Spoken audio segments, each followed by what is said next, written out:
Welcome. This is Layne Mims of CNC with Wood, and today we're going to design a project. This is a 15-minute design and make. Something simple to get you started, and I want you to see my workflow. Sometimes these are technical that will show you all the details of how to use the software. Today, this is not really that. This is just a workflow. I want you to follow my workflow on the computer, and then we'll go out in the shop and we'll make it. I hope you enjoy. So we'll start V-Carve Pro's there, create a new file. Let's make this something simple. 14 by 7.5, 14 by 8. That makes a good round size. 8, ½ inch thick. I think I've got some plywood out there. I'm going to make the datum the center for this one, and the reason is my piece of wood is a little messed up, so I will go ahead and do it from the center and the top of material. So there I've got a blank canvas. I'm going to grab a rectangle, toe it from the center, and I'll drag and start this, and then we will go and make it the width we need. Make it square. We'll go with something like, let's make this pretty easy, 12 3/4. That's a pretty standard size for me. Height, say 5.75. We'll go ahead and close this and center that. Now we've got us a box to start with. This is just a kind of a rough canvas. We're going to go and we're going to stick, this is a name sign, and so we're going to make this like you'd have for a husband and wife. Give an established date, little name up in the upper right hand corner. And then where I got the idea is I'll see stuff on Facebook, and I saw this sign. I kind of like this sign, so we're going to try to recreate this the best we can.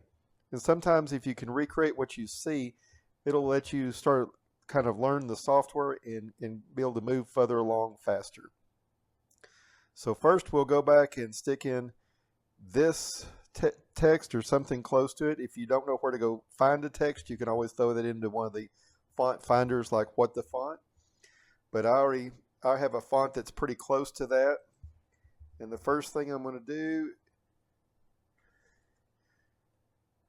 is put the top name. This is my son and daughter-in-law. And then I'll put Mims. And then I'll go ahead and just put the established date. And I've got that right here, July 1st, 2017.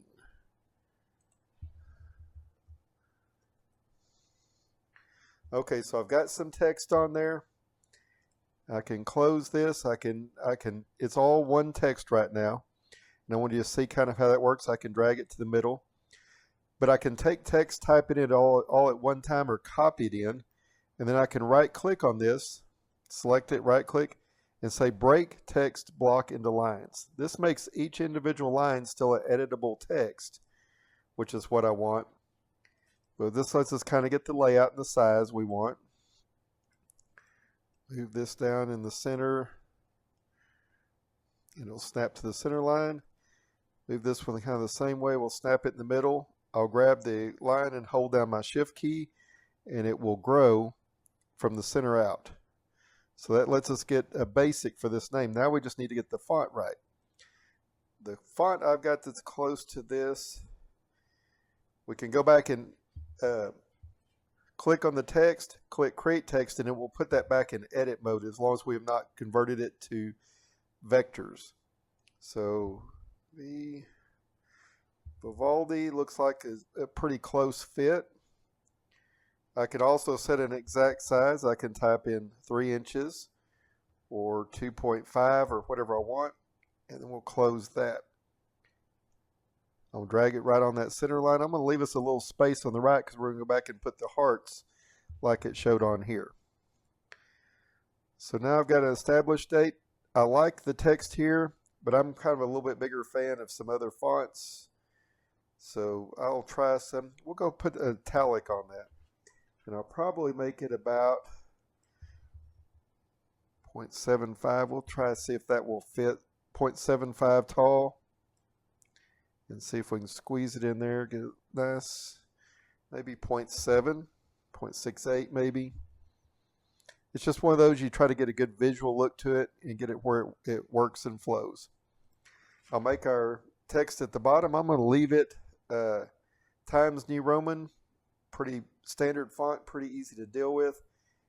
And I'll leave it at 0.5 inches. I think that's a good size. So this is our generic layout. This is getting us pretty close.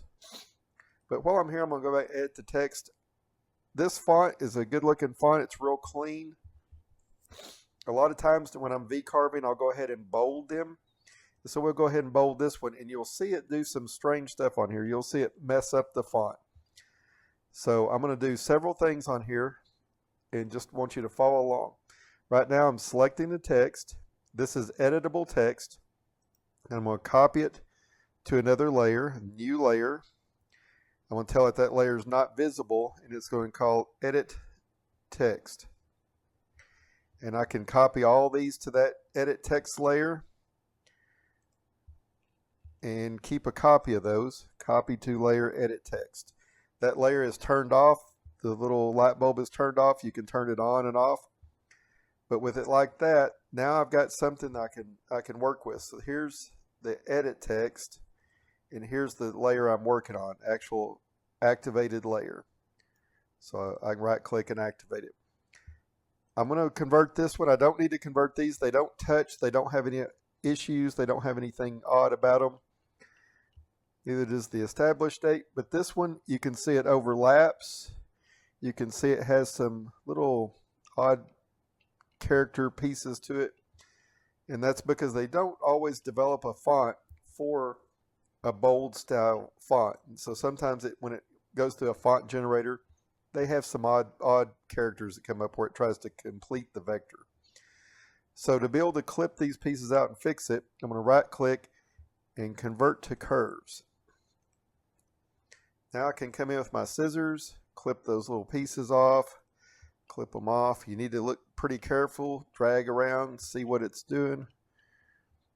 You'll see little tails there. We'll go fix that in just a minute. There's no loop on this one, but there is on this one. And we're just going to clip through those and make those connect. So that's got all the tails that overlap fixed. And those will mess up a V-carve because the bit will try to V-carve each piece separate, and it just won't look good. And you're trying to do work that's as professional as possible. Now to go back and make this is in select mode. When I hit the letter key in, it makes it in node mode. So I can just go delete a node. I can stretch this back out. I can hit highlight over it and hit the letter S, and it smooths it. And now you can kind of make this a little bit more smooth, make it a little bit more natural looking. So now we've got that fixes the O. We're still in node mode, so when I collect on other pieces, you'll still see it in node edit. So follow along, and it's good to see this process to get used to do it. The node is the center part with the blue or the black. The blue is a node that's been smooth. The black is one that's not. So it will have a sharp point. They both have they have stretch bands on them, so you can alter the line. But I'm going to go ahead and highlight over it. I'm not going to click on it. I'm just going to hit the D key and delete. And this one, I'm going to delete these other ones as well. And you see it just kind of straightens that out.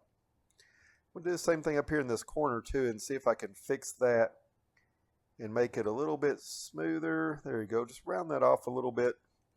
Make it look more natural. Some of the fonts get a little weird.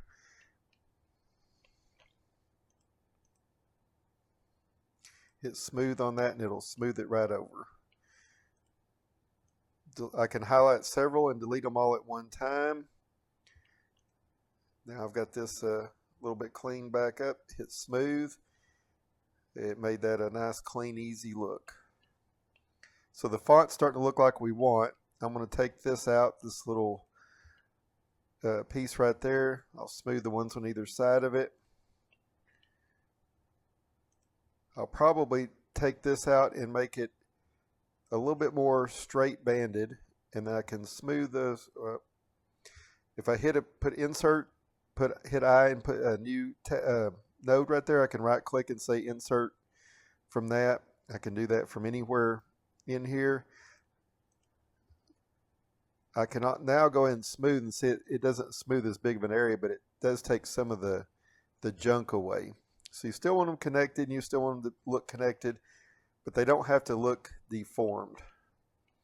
Same as the little piece here. We don't want that, so we're going to delete that. I can stretch the rubber band over towards the other one, and it just cleans that right up. So that's looking like we've got good letters there. That's something we can work with. Now we need to go back, and you see my sign here. I'm going to copy this into V-Carve Pro. So I'm going to right click. I'm going to edit and copy. And I'm going to paste into here, and you'll see it throws it in. I can leave it right in there. It places it on a layer called bitmap, so I can turn bitmap on and off. It looks kind of see-through when you're not selected. And the only thing I really need this for is I need it for those hearts, so I can actually create a copy of it, drag it down. I'm going to draw a box around the hearts. I want to make sure they're all inside the box. Close. I'm going to select the box, hold down Shift key and select the image, and then go to crop bitmap. Now I can go back and delete the box. Now I've got just the hearts themselves that I can be a little bit easier to convert to a vector. These aren't the cleanest ones. They look like they're almost like they're hand drawn, but that's kind of cool. I like that. So I'm going to select the image, go to trace bitmap, and let's just take the default and hit preview and see what it looks like. That's not bad. It's got a little work, so we'll drag the slider over and preview again. I want to make it as clean as I can so we can play with this back and forth and see what we've got.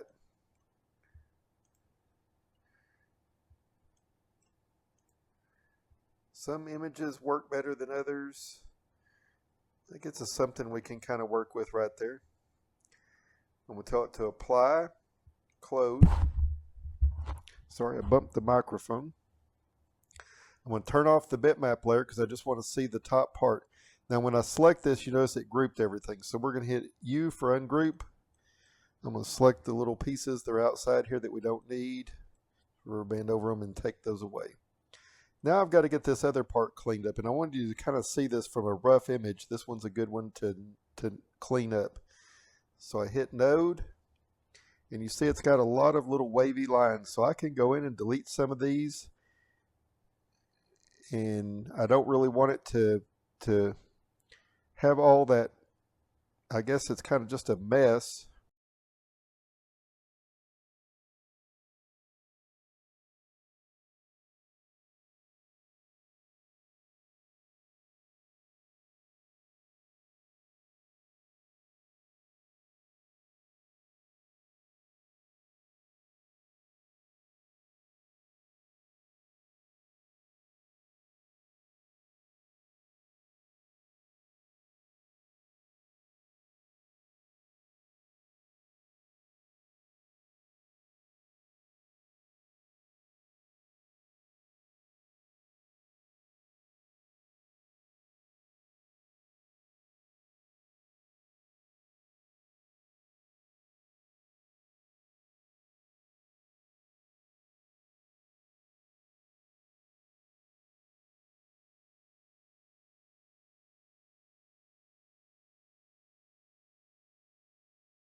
Now we'll show you real quick another way too. Since we've gotten this here, I'll take it off node edit. I can move this to layer, and I'll just make a new layer called hearts. And I will turn that off. We'll bring back the bitmap layer. And now I can come back and you can just flat draw on this too. I'll add a new layer called draw hearts, and I will make it activate it, because that's the one I want to draw on. So now I can sit here and just pick curves and bend those in to the end of one curve to the next. And if I don't get them exactly right first time, it's real easy to go back and edit those just like we were doing the others.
Okay, we didn't join these, so I can just go back to Node Edit and drag those down till they cross. Take my scissors. Missed my scissor tool. And then close. So now I've got that back. So we've got a pretty clean image. It does have to be a closed vector. So we're going to select all the parts over here, and we're going to, you may have to do, I'm holding shift down as we're selecting so that I can get all of it at once. I'm just getting the parts to the one heart, not both of them at once. And I'm going to click join, and when I select it back, it should be joined. So now to select the heart number 2, all its parts, holding shift down.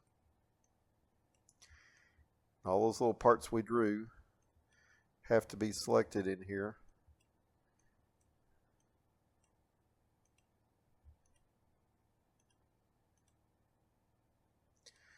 End of that one, hit join, and you see how it made a funny little piece up here that I do not want. So that happens sometimes.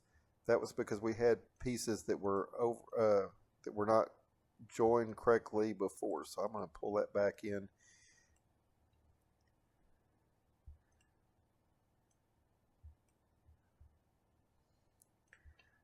And I will node edit this and drag that back to where they're connected. Okay. Now just because I drug them back, and you still notice they're separate segments. We don't want separate. We want all one vector, one continuous vector. So I'm going to go back and select all the parts. If you miss any of them, go back and make sure that you get them, like the little end piece right there.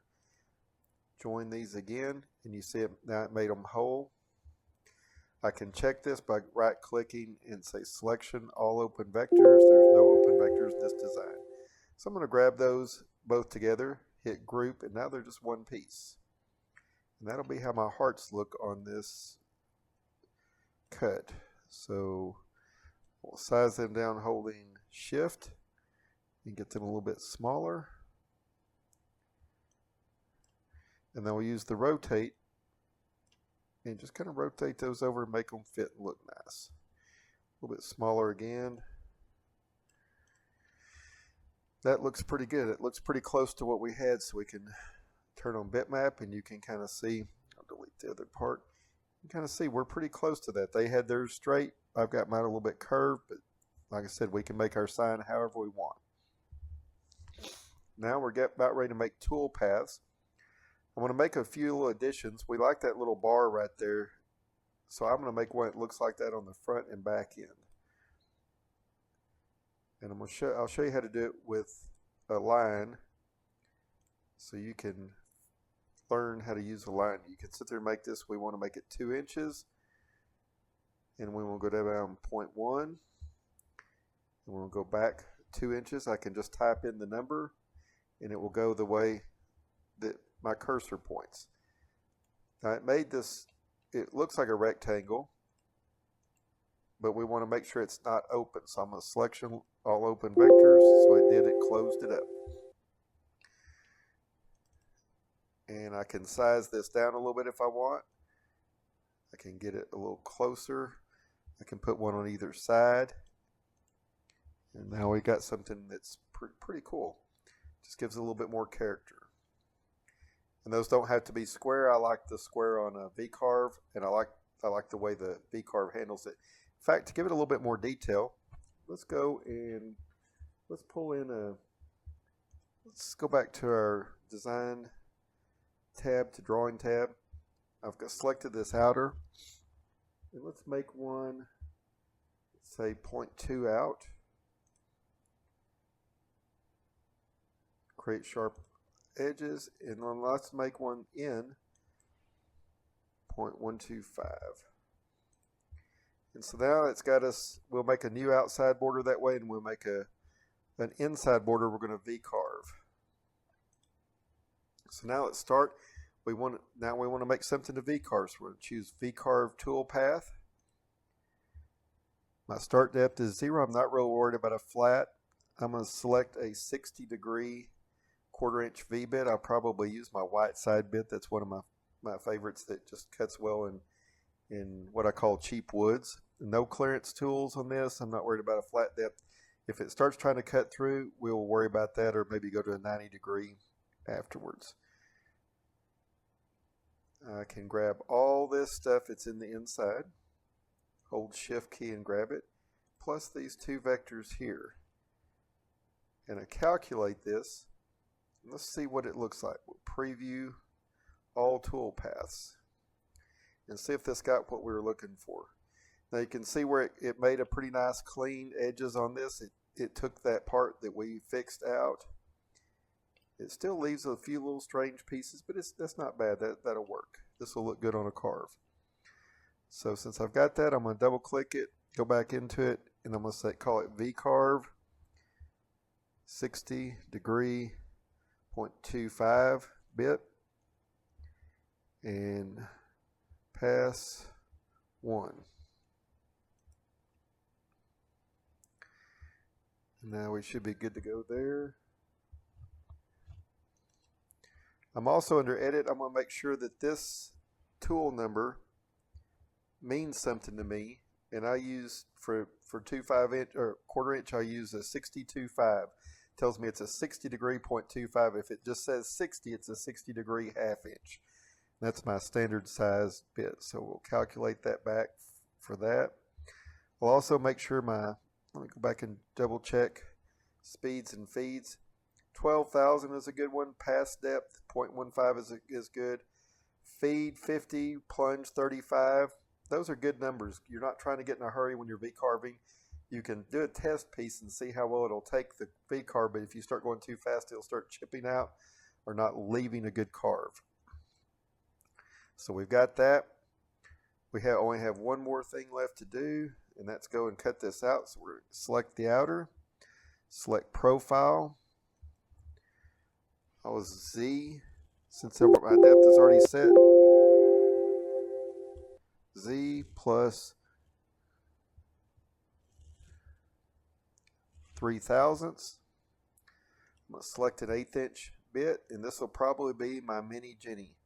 I'll run it full depth, 0.55. I'll make it where it'll go deep enough. 13.5. I'll probably slow it down to 85. 100 inches a minute will be good for that at full depth. We're right on the edge of deflection for those small bits, but I think this is good. This is a compression bit, and so I think it'll work well with that. We're going to tell it to go outside.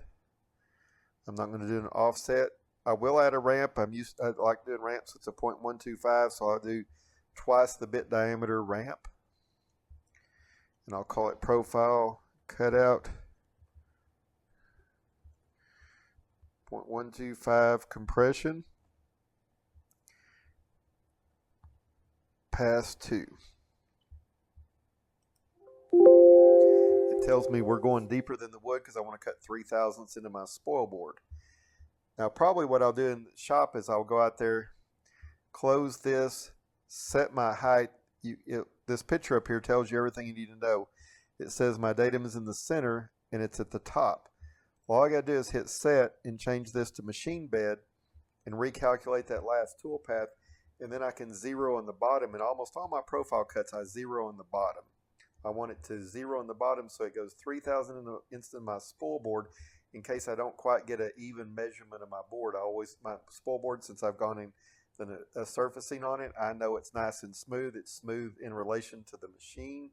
So that's the easiest way to get down just deep enough that I don't leave any onion skin on the bottom and get a clean cut.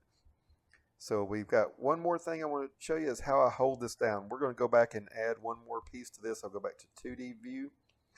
Since I've got a nice little board here, let me turn off toolpaths and go back to switch sides. I'm going to set a circle, 0.125 diameter, and I'm going to draw a couple of these down here in space on the bottom of the board and the top of the board. Some of my stock that I've got that's already been painted or stained, it tends to warp a little bit. So I like to hold this down with screws. So I'm going to add a V-Carve toolpath. I'm going to grab all the circles, holding shift down. I don't care. I can tell it 60. I can tell it 90-degree bit. It doesn't really matter in this. I'm going to tell it V-Carve screws. And I'll calculate this. I'm going to move this up to the top because I want it to be my first pass. And what it'll do is go and put those little indentions. And you see them show up here on the simulate. And what we're going to do is I'm going to set this board in place. I probably won't have it held down at all. I will go ahead and zero, and I'll have an X marked in the middle where I can zero to. And then I'm going to run that tool path with that same bit I'm going to run. I'm going to make those marks, and I'm going to run a drywall screw into each of those 6 holes. Now it's held down tight. I will re-zero onto the top of the work, run our V-Carve 60-degree pass 1, and then I'll switch tools. I'll also go with I will reset the height to the bottom of the piece, to the top of the spoil board. I'll re-zero onto the spoil board with that new tool when I change out to that 0.125 compression mini Jenny, and then I'll run this tool path and leave a nice clean cutout, and don't damage my spoil board or don't go deep enough. So this gets us pretty close. I'll run this one. I'll save this one under Onefinity inch, and we'll call it 15-minute V-Carve compression screws, or V-Carve screws. Deselect that, select the second one, save tool path,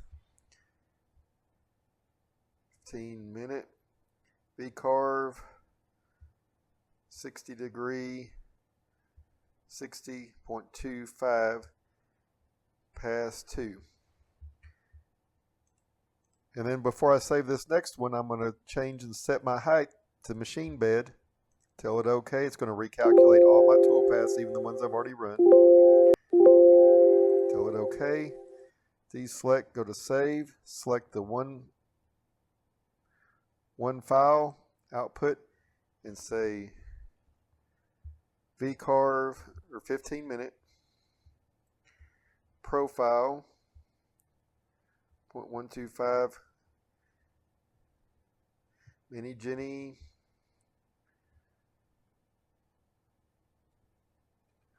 reference bottom. And so now we've got our files. We can head out to the shop. I appreciate it. We'll meet y'all back at the shop in just a few minutes. Welcome back to Layne and CNC with Wood. We're in the shop with our Onefinity, about to do part 2 of our 15-minute project. I went and got a scrap piece of plywood that I've used. I've already coated this. As you can tell on the back, it's got a base Minwax polyshade antique walnut and a bullseye Zilsner shellac and amber, 3 coats. And so it's got a nice finish. I use this as a color chart. I keep this in a stock, but I thought I'll just cut through it today for an example. It's 15 inches across, 9.5 inches tall, so it gives us something to work with. I gotta home my machine since I just started the machine up.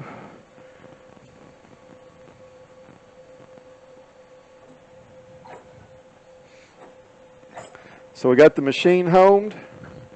Normally I would put the bit in and zero this, but today I'm going to zero off the center. The other thing I did was, since I brought the file out here, I changed the name on this to my son's name so I can actually use it for an example and see how it cuts with his, because I need to make him one. I also added 6 little 0.125 circles across the bottom and across the top away from the work, and resized the work to this size, to the 15 by 9 3/4. And I'm going to V-carve those to start out with. I'm going to get this where it's just sitting loose, and it's going to run over here and just make those marks, and I'm going to put those screws in that location to hold this down. Just a real easy way, and you can see this has a little bit of movement since it's been run over with a shellac and a stain. It warped a little bit. That's pretty common. So I want to get, so if we make a V-carve, it needs to be really flat. It needs to be as flat as my spoil board.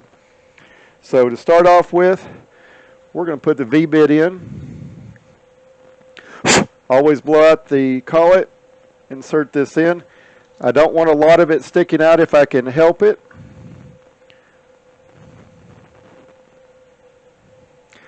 Today that's a white side, 60 degree, 0.25 inch bit. So I'm going to start, and we're going to zero today is in the center. I changed it to center because this board is kind of rough, and I didn't want to have to try to measure it and change my board, so I just changed the size in it and then reset it to center. I'm going to back this up. I'm going to mark me a spot on here with my rule. So I've got it on here, lay it across, mark the center, got me an X. Got me the X right here in the center, and I'm just going to locate it with that bit. I'm going to move it down real slow, under control, slower, until I can see this getting right over the X.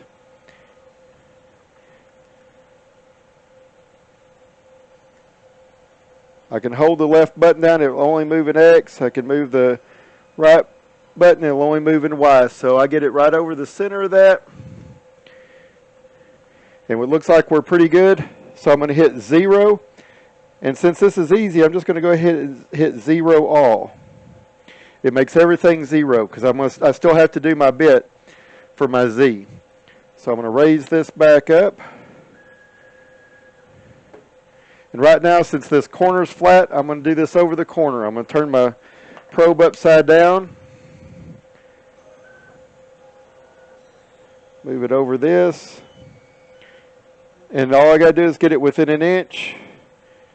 And that looks close enough. And probe Z.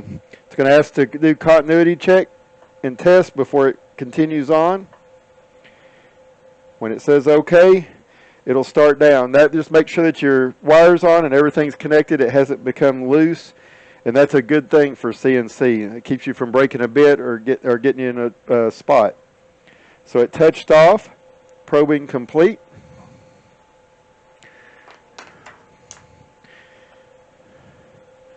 We've got this set up. I've got this loose. What I'm going to do is I'm going to do something else too. I'm going to raise this up, back it up. And since I'm testing a bit today, I'm using a white side and I'm using the Jenny compression bit. I'm going to just make sure that we hold this tight on there. I do not want anything to get loose and break this bit since I'm doing some testing with it. So I'm going to cut off about a 6-inch or so piece of X-Fasten tape, one of my favorite woodworking tapes, right across the middle to just hold this a little more secure. That way if it gets away, it won't trap that bit and break a bit that I really don't have a replacement for right now. So get that pushed down, it's held in place, it'll stay there, but you notice it has some movement. We don't want that movement, so that's why I'm going to run this V-bit and go and get this thing carved out so we know where to put the screws. I'll start that right now.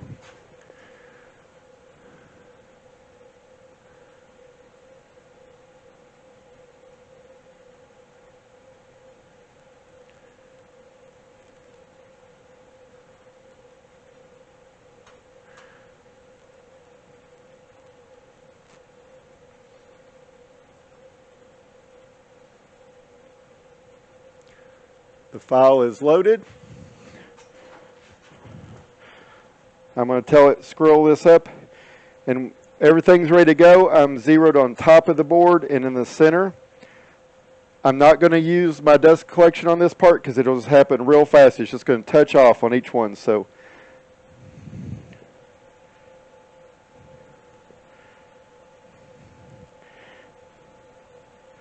I wiggled my connectors and now I got to get my screen to go back and work again.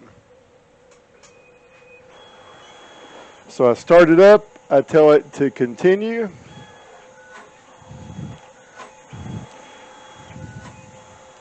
See it making the little quick marks on there. And back out of the way it is. Just a real quick, easy way to do this.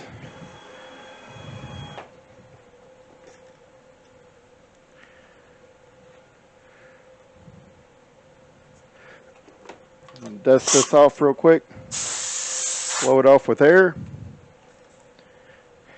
Now I'm going to grab some screws and my screw gun, and without moving this, since it's already zeroed, you saw that one pull down. I'm going to go in the opposite corner. It pulls it down tight, but I've still got a little bit of play on these other corners, so I needed more than that for screws. And since I placed these on my workpiece in V-Carve, I know where they're going to be at, and I know I'm not going to hit them with a bit. So that's very important. Instead of just guessing, because I've run over a lot of these, you'll see the corners, some of them nicked, where I've hit them with a bit before.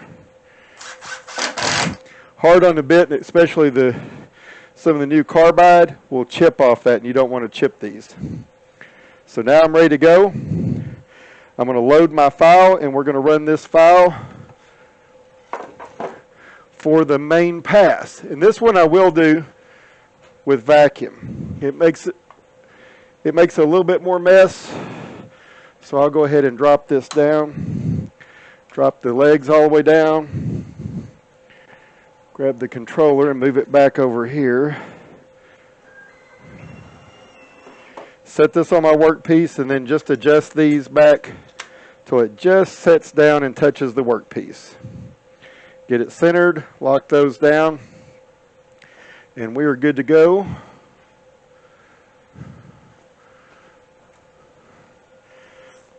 Hang my dust collector there, dust collector on.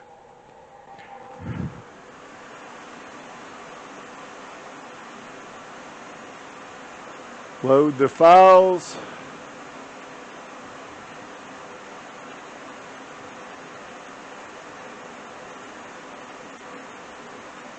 And away we go. Insert tool 1, continue. And away we go carving. On our 15-minute project, we're already carving and making letters. This plywood is supposed to be a birch plywood. I've had a little bit of problem with it in that it there's a lot of voids in it. So we'll see if it holds up today.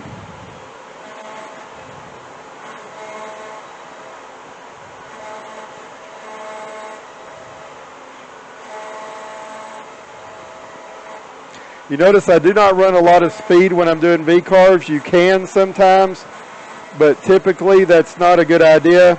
It'll cause wood to chip out a little bit. Also, this is a time when I may turn the acceleration down a little bit too. You can set a different profile in your controller and you can just load one that says low acceleration, high acceleration. Maybe one of my next videos to show how to set up profiles in here for a JTEC laser, for a spindle, and then to change the acceleration around. Because generally on a laser you want the acceleration high. When you're doing 3D carves you want the acceleration high. End mills don't really have a problem unless you're doing pocketing, and then you have to, it just depends on the end mill. But V-bits, to get that nice smooth carve, they need a little help. Also, the sanding sealer or shellac on there will really help keep that from chipping out as well, or a coat of poly on top.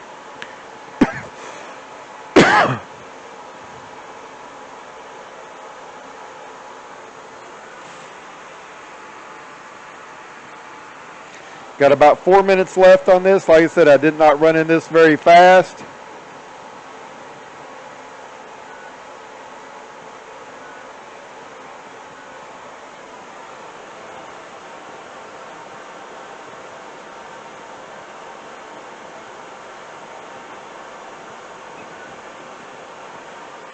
Since this wood has a little bit of warp in it, I'm fixing to stop the cut. Go to auto, hit stop, raise that up, and this would be a good example to show you something. We zeroed on a good part of this wood, and we still have problems with it undercutting some of the lettering. So all I have to do during that is just stop it, come back, and I'm going to get over the point where I'm going to run the most of that lettering. I can always split the lettering up if I need to. But I'm going to run this back up right over the top of that lettering. Put it on red, slow it down a little bit. I'm going to probe Z again. I've got to touch the probe. It says continue. I'm good to go. And this isn't uncommon with V-carves. They're very picky because some of those letters are very narrow, so they're cutting not very deep at all. I did that on purpose because I wanted to get a quality V-carve and show you what's going on. So it says done, we're complete. Pull my probe back off, hang it back, raise this up, and all I've got to do is load this back in and start that file all over again, just like where I was. So without doing anything else, I can just tell it okay, start the dust collector, hit play. It spins the bit up when it's up to speed. You also see the nice thing about a spindle is it gets up to speed really quick. It sets the speed. So this one's running 12,995. And it'll automatically set the speed if it needs to change between tool paths as well.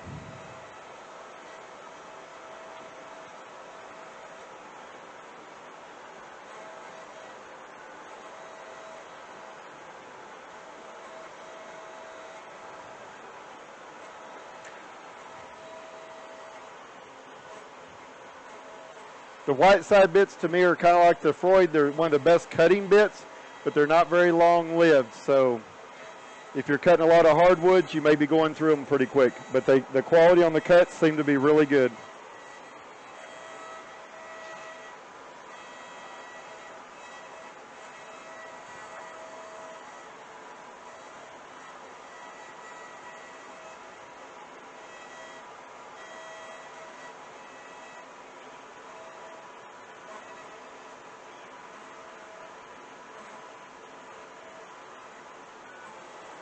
You see it's got a nice edge to that.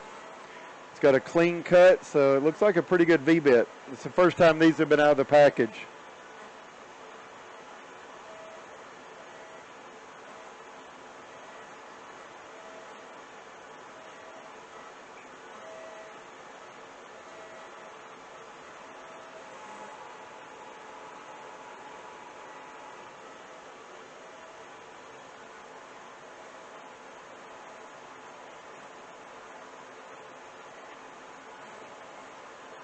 You can see these letters are already coming out really good right there, so zeroing down on top of those letters was a good idea.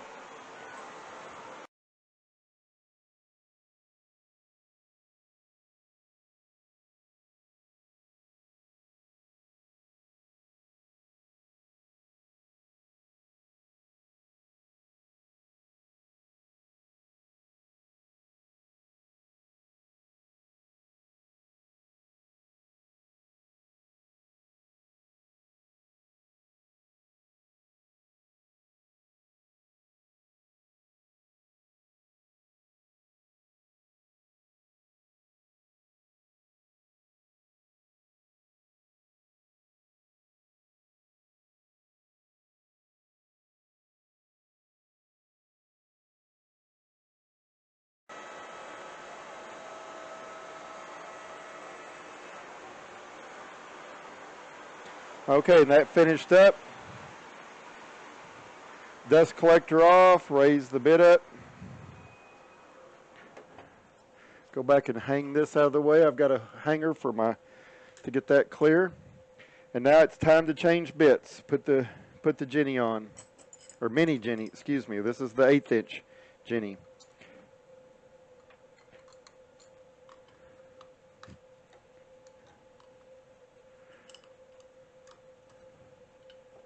I'm careful and try not to drop these because one, they'll damage your work, and two, it's hard on the carbide tip, and I inspect a bit every time it comes out. So you'll look at this and make sure it's nice and clean. It looks like it's just out of the package. So not real hard on it.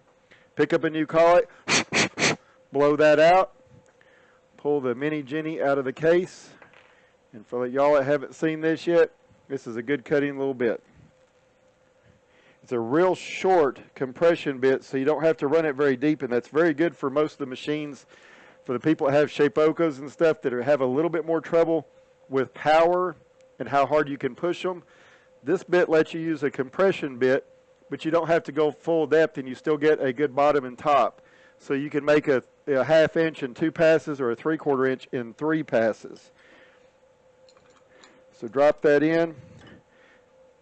Notice I pushed this one pretty far up in the spindle almost till it gets to the edge of the flutes.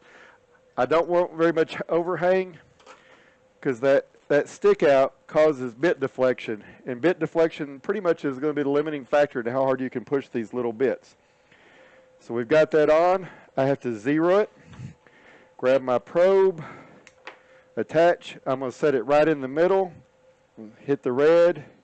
And slowly drive this down. I'm going to move it just out of the way so in case I go too far, I don't make contact. We're good right there. I'm going to hit probe Z. It says to make a touch off, and I do it and continue.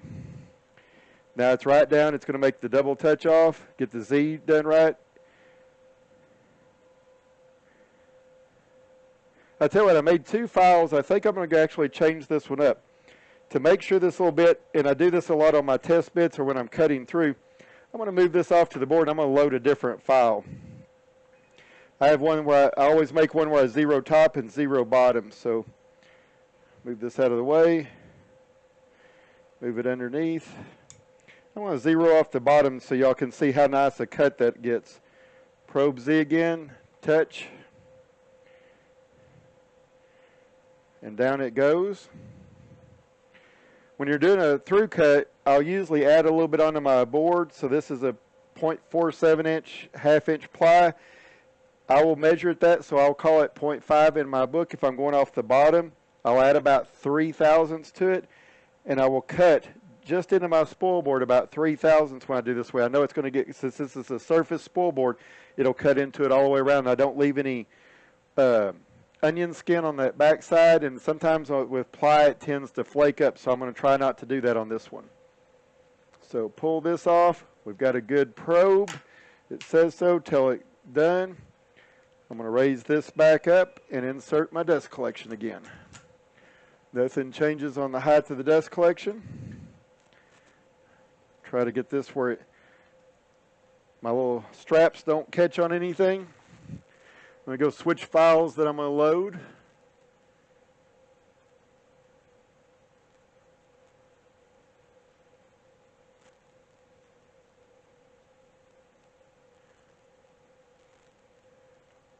That's pretty simple. We've got it done.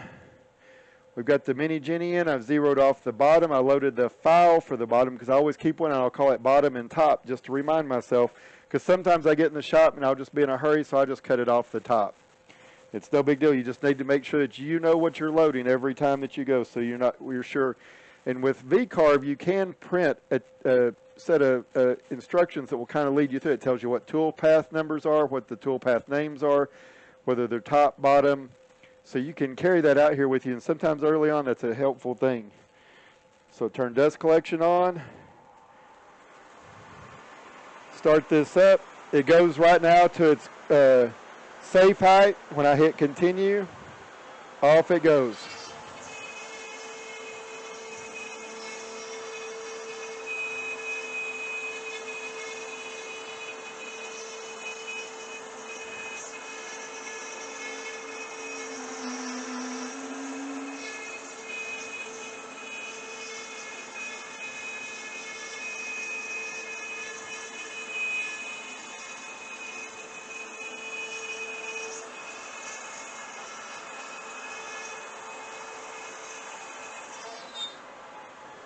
And there you go, single pass. Get my dust collection off. I probably ran that a little too slow to make it happy. This one calculates out a little faster than I thought it would originally with the bit angle, the helix angle we got. But it's been a super nice little bit. You can see it's a pretty clean cut. You can also see it packs all the stuff right down in the groove. And I ran dust collection on this, which I wouldn't typically do on a compression bit, because it doesn't have much dust because it's all staying down in the groove. Scoot these up out of the way.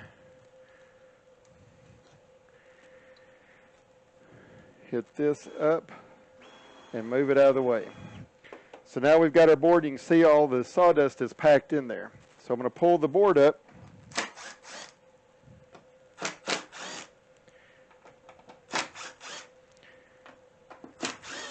And this is the board with X-fasten tape, and so it helps hold this down. And so when you peel this up real quick, you can see it still stayed stuck down. So I'm going to turn on the dust collection so I can get some of that, but I want y'all to see how fine that dust is that packs in there. It's probably because that tells me I probably ran a little bit slow, but a compression, especially the short bottom on the compression, is probably going to pack a lot of dust.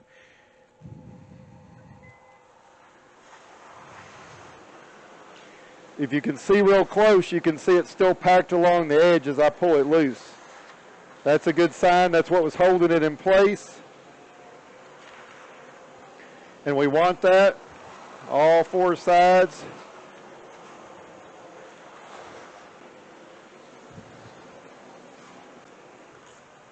Some of the higher helix bits, some of the less flute, higher helix compression bits, will pack that in so hard you'll have to take a screwdriver to scrape it loose. So we're going to pull the X-fasten tape up. It's pretty fastened down too. And you can see where that was on the back of my board. It left a little red. That's not bad. I think that may be sawdust that's stuck on there. So we got a nice clean board. We got a nice clean carve. That edge came out real good. Like I said, probably a little bit slow, but I wanted to sit there and see what it would do. You can see I actually did onion skin just a little bit right there. But leaves a nice clean cut. I take a sanding block and put it on 180 side. And look at that. You don't get much cleaner than that right out of the bat. You can see where the bit went in, where I plunged in. I didn't have any ramp on this, on that bit. When I changed to this Jenny, the mini Jenny, I wanted to test it without ramp. I want to push the bit a little bit. And you can see where I just made the slightest indentation in my spool board. It cleans up, and look at that. You can't even see it. So I don't do any real damage to my spool board. And in 15 minutes, we're able to cut a nice little sign. I will go back and laser the back of this, and I will put a coat of paint on it so it doesn't show my test stuff. And I'll pass this along and let my son and daughter-in-law hang this on their wall. Pretty nice little cut. It did get a little chip out because it is plywood, and this is not the best plywood we get in this area, but that's not bad. I like that. Hey, y'all have a good day, and thanks for following today.